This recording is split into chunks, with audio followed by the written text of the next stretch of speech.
Hello guys, welcome to my YouTube channel Sridevi. అందరూ ఎలా ఉన్నారు? బాగున్నారా? ఈరోజు మనం కరివేపాకు చికెన్ ఫ్రై చూద్దాం. దానికి మనం కరివేపాకు ఇంకా ఎండుమిరపకాయలు కొంచెం ఆయిల్లో ఫ్రై చేసుకొని మిక్సీ పట్టుకోవాలి. ఎండుమిరపకాయలు మనకు కారానికి సరిపడంత పట్టుకోవాలి. ఆ పౌడర్ ఇలా ఉంటుంది. నెక్స్ట్ మనము ఉల్లిపాయలు పచ్చిమిరపకాయలు కట్ చేసి పెట్టుకుందాం కర్రీ కోసము. కట్ చేసుకున్నాక ఆయిల్ పెట్టుకుని ప్యాన్లో ఉల్లిపాయలు పచ్చిమిరపకాయలు ఫ్రై చేసేసుకోవాలి. చేసుకున్న తర్వాత ఒక 1.5 టీ స్పూన్ ఒక అల్లం వెల్లుల్లిపాయ పేస్ట్ వేసుకుని బాగా ఫ్రై చేసుకోవాలి.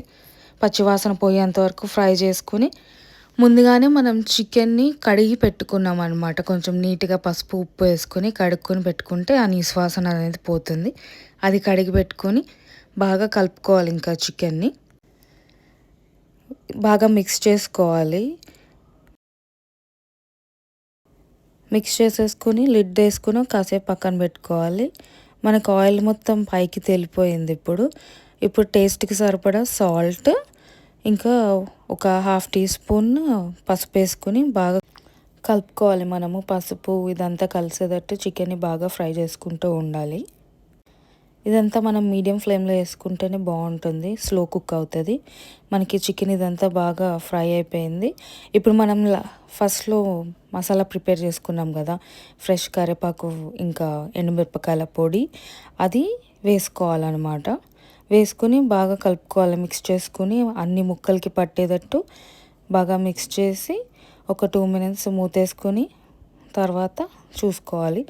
మీకు సరిపోవట్లేదు, కారం ఇంకా ఎక్కువ తినాలి అనిపిస్తే ఇంకొంచెం వేసుకోవచ్చు. కానీ ఫ్లేవర్ అయితే చాలా బాగుంటుంది.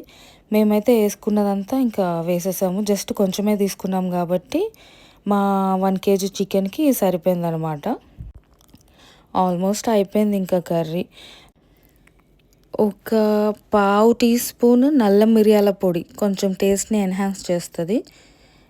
మొత్తం ఇంకా వేసేసుకొని కలిపేసుకోవాలి. బాగా మిక్స్ చేసేసుకోండి. కొంచెం కట్ చేసిన కొత్తిమీర వేసేసుకొని గార్నిష్ చేసుకోండి. మన కరివేపాకు కోడి ఇప్పుడు రెడీ అయిపోయింది. దీన్ని రైస్, చపాతి, కొంతమంది దోశల్లో కూడా తింటారు. నేనైతే రైస్ రోటీతో తిన్నాను. చాలా బాగుంది. మీరు కూడా ట్రై చేసి చెప్పండి. Thanks for watching my video. Please like, share and subscribe to my channel. Thank you.